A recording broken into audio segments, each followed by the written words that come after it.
सरसेनापती शोभताय.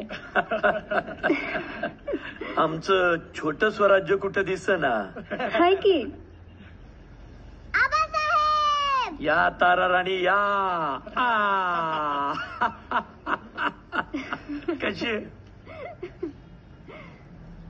कसलं भारी आहे. कोणी दिलं? हे महाराजांनी दिलं. का म्हणून? कारण आम्ही दसऱ्याचा राक्षस शिमग्याला जाळून आलोय ना म्हणून. पिछले 7 दिनों से ये धुआं रुक नहीं रहा है. आखिर दिमाग की लड़ाई लड़ा हम्बीर राव. हम्बीर राव अच्छा है. वक्त आ गया है कि हम भी दिमाग खेलें.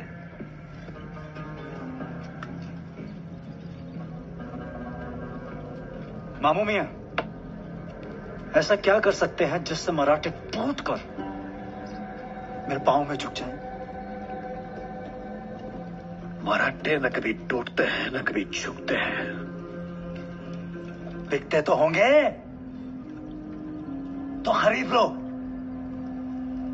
पता करो ऐसा कौन सा मुगल सरदार है जिसे मराठों ने अभी तक शिकस्त नहीं दी. मराठों पे आज तक सिर्फ दिलेर खान ही भारी पड़ा है, जो एक साथ दिमाग और तीर दोनों चलाना जानता है. दिलेर खान पेड़गांव से जो भी लेकर गया ना, वो उसका दुगना वसूल करूंगा मैं. हम्बीर राव.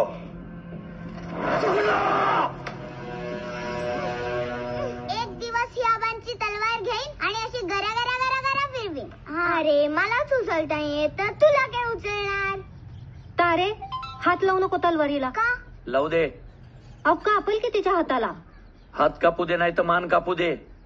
पोरगी आत्तापासून तलवारीशी खेळली तर उद्या तिच्याकडे कुणी वाकड्या नजरेने बघायची हिंमत नाही करणार. मग आणि आत्ता उचलता येत नाही म्हणून काय झालं?